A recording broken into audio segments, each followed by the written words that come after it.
Imagine an artist who turns boiled eggshells into starry nights, commits to painting only in orange for 5 years, and finds inspiration in onion bags and sawdust. This was the whimsical yet disciplined world of John Nixon, the late Australian avant-garde artist whose work defied conventions and blurred the lines between art and everyday life. But here's where it gets fascinating. Nixon's playful experiments weren't just quirky, they were a lifelong rebellion against orthodoxy, a testament to his belief that art should be both rigorous and joyful. Nixon's career spanned over 50 years, during which he embraced minimalism with a twist. His work, though often austere in its simplicity, never felt cold or overly intellectual. Instead, it was infused with a sense of curiosity and experimentation. Take, for instance, his decision to paint exclusively in orange during the 1990s, a period coinciding with his impending fatherhood. He wanted to streamline his practice, and what better way than to adopt a color no other artist could claim? Or his habit of scattering eggshells across blank canvases, transforming them into celestial landscapes. These weren't just eccentricities, they were deliberate strategies to challenge the status quo. Sue Kramer, Nixon's wife and co-curator of his first major posthumous exhibition, Song of the Earth 1968 to 2020, describes him as someone who wanted to challenge orthodoxy in everything he did. This exhibition, housed at the Heide Museum of Modern Art, is a sprawling tribute to Nixon's boundless creativity. Kramer has meticulously sifted through thousands of his works, paintings, prints, texts, music, film, and more, a labor of love that reveals the sheer scale of his output. As Nixon once quipped to his friend, artist Marco Fucinato, "I made too much." Song of the Earth opens with a room dedicated to Nixon's experimental painting workshop, EPW, a project he began in the 1970s. Here, his abstract paintings, influenced by conceptualism, minimalism, and Russian Constructivism, take center stage. These works are a visual feast, from the orange paintings of the 1990s, adorned with unconventional materials like sawdust and onion bags, to his shimmering silver series and rare curvy canvases that evoke organic, planetary forms.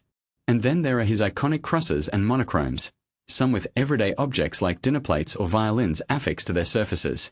Nixon's frugality shines through in his choice of materials: cardboard, masonite, and found objects, a practice born of necessity but refined into a philosophy. You don't go to the art store, Kramer explains, you find something in the leftovers. But here's where it gets controversial. Did Nixon's use of cheap materials and everyday objects diminish the value of his art, or did it elevate it by democratizing the creative process? And this is the part most people miss. Nixon's work wasn't just about aesthetics, it was a critique of the art world's elitism, a call to integrate art into the fabric of daily life. The exhibition also highlights Nixon's global influence, including his 1982 installation at Documenta 7, a multipart work that cleverly avoided freight fees by packing everything into a suitcase.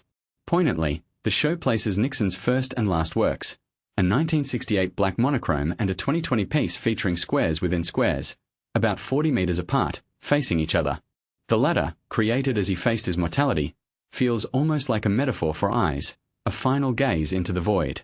Nixon's early work was shaped by his exposure to Ad Reinhardt's black monochromes and Marcel Duchamp's exhibitions in the 1960s. He was sensing there was a different art you could make that wasn't hand-to-eye technique, Kramer notes.